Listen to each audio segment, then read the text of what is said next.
là les Australiens. Sur la ligne médiane, introduction du centre pour l'équipe d'Australie. 2 points de retard pour les Wallabies. Gavin pour Farjon. 4 battus. Ça peut penser que les trois surprendre. Ouh là là, et puis les sols, heureusement qu'il a justé un fusil admirablement son ballon, se replaçant en soutien de Sergio Blanco là. Et ça fait un moment que la piste est bien en repli. Nous l'avons vu tout à l'heure sur les jeux australiens, c'est lui qui est venu plaquer Dixon, qui portait le ballon, sur l'aile opposée, c'est une bonne face à Condon. Récupération de Pillon au ballon. Le Pillon. Alors, on peut venir l'épauler. Et voyez l'impact de l'effort australien. Alors que c'est nous qui étions dans le sens de la marche.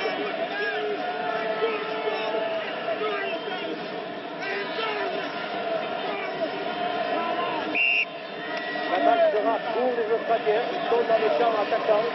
Et qui plus est, progresser sur l'impact physique. 2 raisons de leur donner le ballon sur l'introduction de la mêlée. C'est réussi.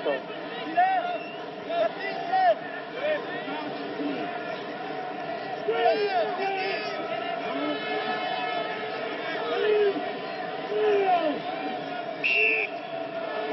1 minute et la mi-temps. Pénalité pour l'équipe de France. Cette mauvaise production de Farjon. Il y a une explication, Pierre, là. Il y a Farjon qui vient de demander à Berger qu'est-ce que c'était cette règle. Comment pouvait-on empêcher un 3e ligne qui se détache de venir jouer derrière le parc gagnant? J'avoue que j'aurais posé la même question à l'arbitre si j'avais été à la place de Farjon. Est-ce qu'il y a une réponse de vous? Je ne comprends pas, je sais pas. On lui demandera tout à l'heure parce qu'un 3e ligne peut faire le cercle interne à son équipe et venir jouer en soutien après avoir participé à la mêlée. Personne n'a été blessé apparemment là. On passe seul à détourner. Laina, Oran, Little. Un ballon perdu, récupéré par les Français peut-être. Non. Il y a eu un en avant australien cependant. Donc normalement c'est une mêlée pour la France. Oui, c'est le métier du jeu de Martin, de l'arrière australien. C'est la mi-temps parce qu'il vient s'intercaler et là il sera régulièrement sa place derrière. Il faut toujours un attaquant lancé qui vient dans la ligne trop tard. 2 points d'avance pour l'équipe de France sur l'Australie à la mi-temps. On profite d'une pause musicale pour une pause publicitaire, je veux dire, pour souffler un peu et on se retrouve dans quelques instants à la vélo.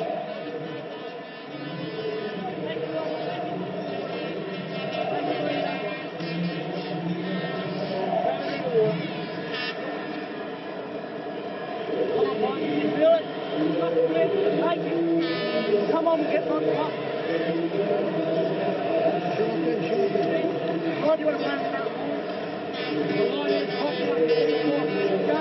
Tous les ballons sont importants.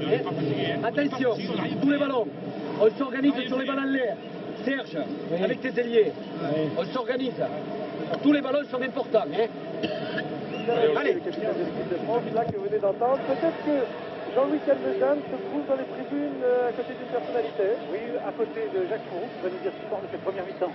C'est un match équilibré, mais avec une volonté de notre part d'essayer de faire du beau rugby, avec une équipe un peu en restructuration, contre d'excellents Australiens, qui sont très forts et très organisés dans la conquête. Et nous avons peut-être pris le pari le plus difficile en essayant peut-être d'écarter un maximum de ballons avec un ballon qui fait le même glisse, mais je crois que c'est le prix à payer pour essayer de satisfaire le nombre de buts ici et peut-être aussi pour battre les Australiens. Et marquer des essais. Je crois que nous avons été à 2 doigts d'en marquer quelques-uns en première mi-temps et je crois qu'en continuant à jouer de cette façon, tout cela devrait sourire. Merci Jacques. Pierre. Eh bien, nous allons nous retrouver maintenant pour la 2e mi-temps dont le coup d'envoi va être donné par Didier Cambera-Mero, tandis que l'équipe de France, je vous le rappelle, mène de 2 points. Vous avez dit. Encore une remise dans le jeu direct en tout. Là.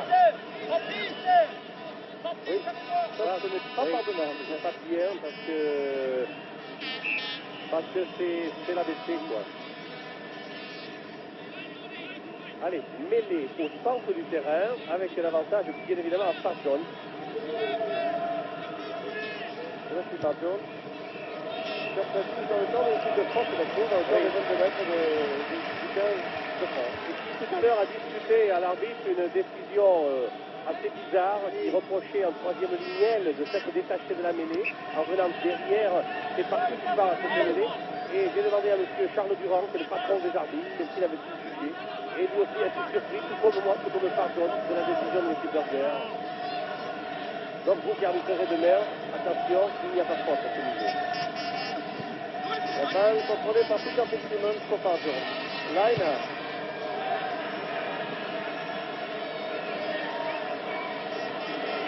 Dans ce blanco dans ses 22 mètres. Oh oui, et il perd la balle, Serge en avant, récupération avantage aux Australiens. Par Jones. Williams va taper un tir. La pénée ouverte va être bonne pour les Australiens. Sur les 22 mètres de l'équipe de France, cette action. La PG. Oh là là, ça c'est pas à Campese à jouer comme ça. Même s'ils ont récupéré la balle, ses partenaires. Toujours sur les 22 mètres de l'équipe de France, cette mêlée ouverte. Qui va se transformer en mêlée ordonnée. Suite à l'intervention de M. Berger, le Sud-Africain.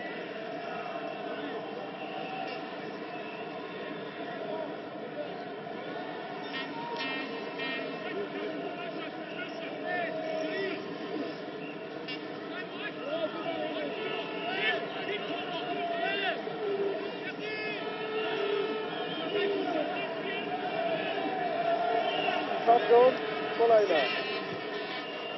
Oh, c'est trop long. Oh, mais c'est bien fait quand même. Hein. Oh, c'est bien fait. Veller, c'est debout, Veller. Oh. Il n'est pas cadeau de faire débuter Veller face aux Australiens, mais il s'en sort bien. Il passe à Cap-Sauvé en plus. Il passe à Cap-Sauvé. C'est un beau baptême pour lui. Il tient debout, il est technique. Il est technique, hein. Et il voit clair. Ce joueur qui est appelé à un certain avenir. Il est jeune, il est rapide, il claque. Il est déraisonnable. Allez, tout ça parce que Grenoble est dans la pub de Dax sur la retraite. Et on prendra plaisir à le réceptionner à Dax, à Villers. Et c'est à tous les Grenoblois d'ailleurs. Alors, Lolo qui semble avoir la balle, avec le pack roulant, c'est le manège.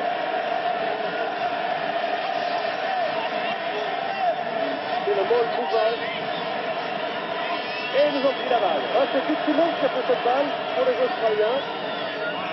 L'affaire maintenant. Toujours lié les Australiens. Ils ont dit juste les avants australiens. Laina est debout, plus debout, un peu isolé maintenant Laina. Il aura de la peine à récupérer ce ballon, il y a beaucoup de jeu. Mais il garde la maîtrise du jeu, les Australiens, du ballon d'abord, du jeu ensuite. Et je l'ai dit depuis un moment, l'impact physique, dès qu'il y a un rendez-vous, est à l'avantage des oranges, ce qui leur donne l'occasion de libérer des bons ballons, mais aussi d'éviter des introductions lorsque le ballon ne sort pas. Ah, le linge c'est juste. C'est pas dire, mais je vois qu'il y a un Français aussi. Oui, c'est la raison pour laquelle le match est Rodriguez, le numéro 8. Laurent Rodriguez, Lolo Dedac, qui se relève, tandis que l'Australien ne se relève pas. Alors, qu'est-il? Peut-être que ça fait plus loin. Et on connaît bien du côté de Brie, et ailleurs, partout où Brie va jouer. Partout où Brie va jouer ces dernières années. On a eu l'occasion de voir jouer Fitzsimmons. Notre confrère, Peter Fitzsimmons, qui est les journalistes au Sydney Morning Herald. Notre confrère, c'est du cadeau, par conséquent, c'est lui le plus chaud aujourd'hui. Dans le temps des oranges, regarde bien le pack australien. Il garde la balle, il pousse, au commandement, regardez. Et on libère la balle. C'est une vérité. Il a percé, ouais. Oh, c'est de Williams. Williams qui est venu à hauteur de Ryan pour marquer cet essai. Indiscutable essai qui est venu de l'impact physique du pack australien. Ça fait un moment qui nous prenne le dessus. Regardez ici. Lynel qui s'est bien engagé, qui a libéré un bon ballon pour Williams. Yann Williams. Et voici les Australiens qui prennent l'avantage au score pour la première fois depuis le coup d'envoi de ce match, puisque l'Australie mène maintenant par 14 à 12. 14 à 12 et surtout 2 essais à 0. Vous voyez, quand je disais au début de ce reportage qu'il ne fallait pas se fier au résultat des matchs du mercredi, un test, c'est toujours un match exceptionnel. Et aujourd'hui, l'équipe d'Australie qui ajoute 2 points à son avantage mène maintenant par 16-12 face au 15 de France qui est en train de douter.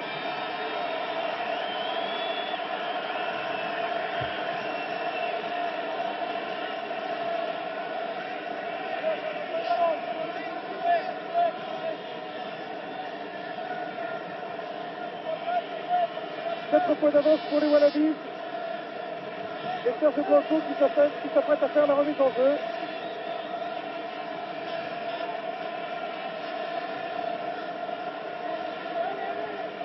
Ah, ça vous met un coup au moral, ça, hein? Ah, plutôt, oui. Et il tape très loin, Serge Blanco, dans l'embut australien, avec un renvoi à 22 mètres. Bien évidemment pour les Australiens. Non, mais j'ai l'impression que depuis quelques instants, depuis un bon quart d'heure, Didier Camberavero n'a plus de ballon pour porter le jeu chez les Australiens, privé de ballon. Oui, mais c'est le collectif, justement, le collectif des avants australiens qui nous met en difficulté. En réception acrobatique de Vergato, il va jouer sûrement en l'air. On parle de football, il faut plaquer son ballon. Il y a trop de Timoran sur Blanco, pénalité, oui. Et il ne va pas se rendre populaire, Timoran.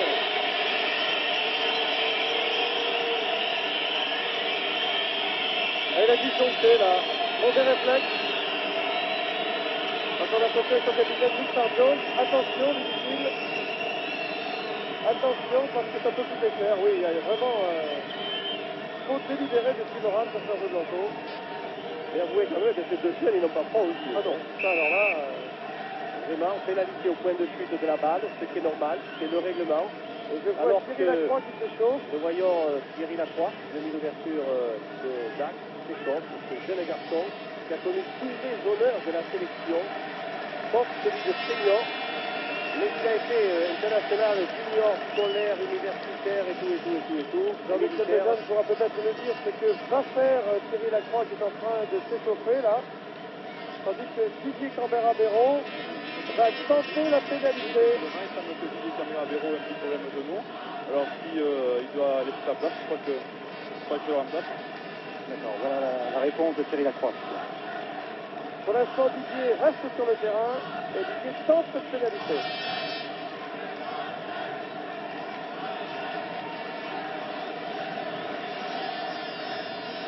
Minutes de la deuxième mi-temps. Tandis que l'Australie mène 16-12 devant les 15 de France. La pénalité réussie et l'équipe de France revient à un point. Et Didier Camberavero donne le bon coup de pied où il fallait. Et bien voilà. Oh, moment où il fallait aussi. Fallait-il le réussir? C'est un buteur. Réussir les coups de pied dans les moments décisifs, dans les moments importants du match.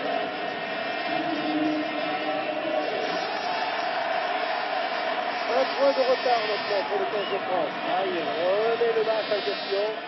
Ah, ça relance bien le match, cette pénalité réussie par Didier. Michael Maina pour la remise en jeu. Très fort lui aussi, très loin dans les bras du même Didier Camberavero. Il va toucher dans son embouche.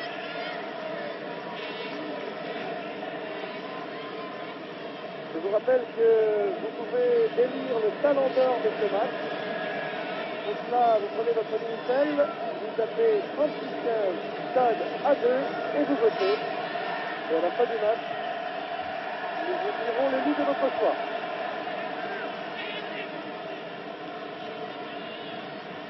Là, il a une chandelle dans les 22 mètres de l'équipe de France.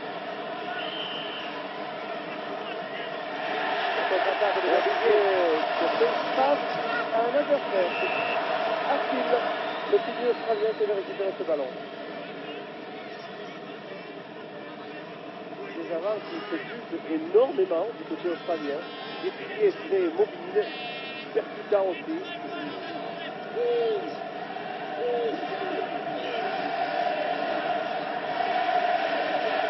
Allez, directement, Didier Camberavero pour dégager son camp. Mais l'emprise est toujours australienne dans le jeu. Il nous oblige à jouer vite. Et quand on joue vite, on ne joue pas forcément bien.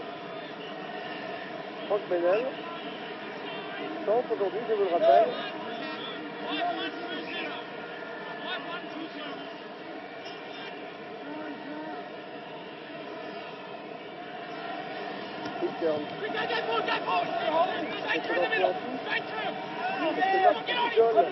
En mauvaise posture dans le camp des Australiens. Varane, KPG, en position de centre. Ça peut énerver en tout cas pour les Australiens. On est à une dizaine de mètres de la ligne de but défensif. Pénalité. Oh, pénalité devant le poteau. Oh là là là là là là. Alors là, c'est sévère. C'est sévère. Un Australien mis au sol, des Français, allons-nous le revoir peut-être. Les Français en fléchant les Australiens de jouer la balle au sol. En fléchant, on vous dit. Voilà ici, la balle au sol. Et n'est pas tellement libéré dans le premier temps. Il a gardé au sol l'Australien. On peut discuter. Mais belle occasion encore à Lionel de poser l'écart. Donc j'ai l'impression que Lionel ne va pas la laisser passer. À la 11e minute de cette deuxième mi-temps. Tandis que l'équipe d'Australie mène au score 16 à 15. Une belle occasion. Une occasion en or, dirais-je, offerte à Michael Laina de porter le score à 19-15 en faveur de l'Australie.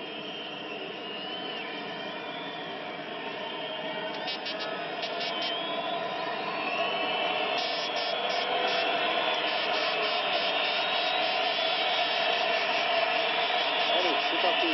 Lionel, droite de plus. Et le temps passe. 15 pour la France, 19 pour l'Australie. Et nous sommes à un essai des Australiens, 4 points.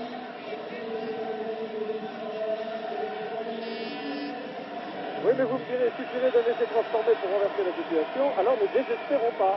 Mais oui, voilà. Parce qu'il y a la vie, il y a de l'espoir. Je vois que Camberavero va sortir. Je vois que la croix s'échauffe, Didier boite, semble quitter le terrain. Dans ce cas, ce serait la première sélection de Thierry Lacroix. Tandis que Didier Camberavero s'apprête à quitter le terrain. Et qu'on fait signe à Thierry Lacroix que ça va être au sonneur. Eh oui. Remarquable joueur au pied également, Thierry Lacroix de Dax. Encore un. Ah bah là, il monopolise, je peux vous le dire. Non, c'est-à-dire que c'est un garçon très intéressant, mais qui a une très grande marge de progression.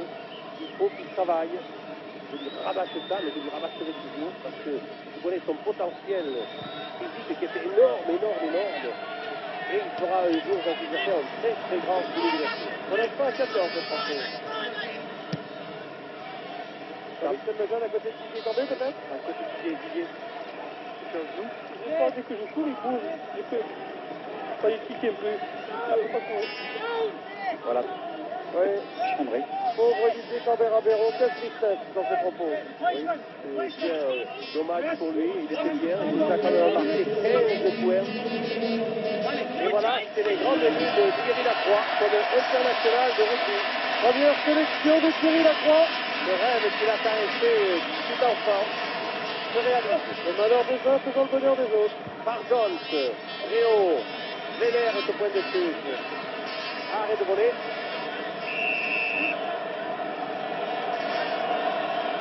Oh, pénalité. Alors là, je vais vous expliquer. Pénalité contre la France. Véler, il s'est appuyé contre l'équipier en position de hors-jeu. Et c'est ce qui explique la pénalité relativement facile. Regardez ici, Véler. Armari derrière lui. C'est davantage Armari qui est venu. Que Véler, il est venu s'appuyer contre lui. Et Armari qui est venu le protéger. Ce sont des décisions de tir. C'est Carter. Vous avez remarqué, les deux flanqueurs de l'équipe d'Australie, c'est vous qui me faisiez remarquer tout à l'heure, portent le nom de chef d'État ou d'ancien chef d'État. L'un s'appelle Nasser, l'autre s'appelle Carter. Quand on vous dit que le président il s'appellera Gavin, l'Australie est une terre de rencontres, de cultures différentes, des migrants, des bourguignons. En train de regarder Michael Laina exécuter cette pénalité.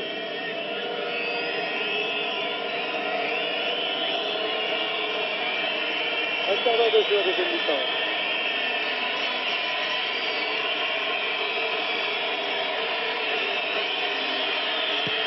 Et là, il reste 3 points de plus. Australie 22, France 15. Alors là, Cabane est tombé sous le chien et Jefferson Bessé sont morts. Et revoilà la transformation réussie, transformation de la pénalité. Allez, on va mettre la gomme les gars, rien de perdu. Thierry Lacroix pour la remise en jeu de 50 mètres. C'est toujours difficile de rentrer un tour de match. Mais là, il faut prendre ses responsabilités, bien évidemment. Allez, remise en jeu. Récupération pour personne Berbizier. C'est de l'avance. Et c'est une pénalité à l'avantage des Français. Oui. Je ne sais pas pourquoi. Parce que c'est Petit Gong. Oui, d'abord, j'ai compris. Petit qui a fait en marquant le dos. Et on change de demi-d'ouverture et on change par là même de buteur. Oh là, mais c'est un cow-boy australien ou pas? Ils arrivent à Strasbourg. Touché dans le dos, pénalité, première tentative à faire à Thierry Lacroix. Je rappelle le handicap au score de l'équipe de France, 7 points. 7 points, c'est lourd maintenant. L'équipe de France qui menait à la mi-temps par 12 à 10 et qui est menée maintenant 22 à 15. Et voilà la tentative de Thierry Lacroix, la balle est tendue et le passe juste à côté du poteau de gauche. C'était un bon coup de pied de Chauffedant. L'histoire retiendra que c'est pour sa première tentative de pénalité en équipe de France. Thierry Lacroix a échoué, mais comme il en marquera beaucoup après, on l'oubliera vite. Allez, là il a profite de la remise des 22 mètres.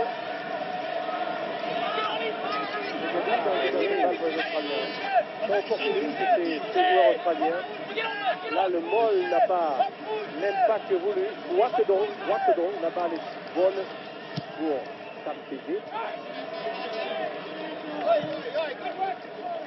Et la balle sort en touche à hauteur de la ligne médiane. Greg Martin, ici l'arrière australien. Et son capitaine Nick Martin.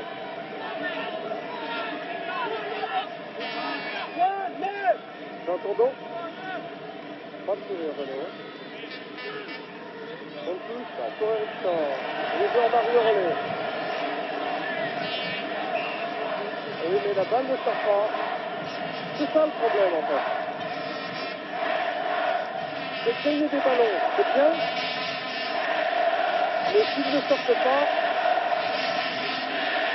ça ne paye pas.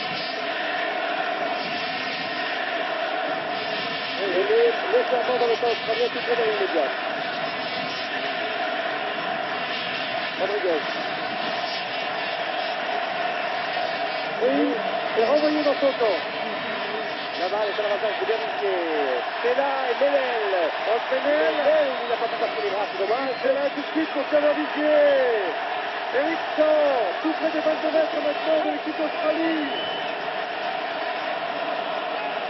Un ballon qui est fini par contrôler. Philippe Sella sur la ligne médiane. Il échappe au plaquage de la carrière.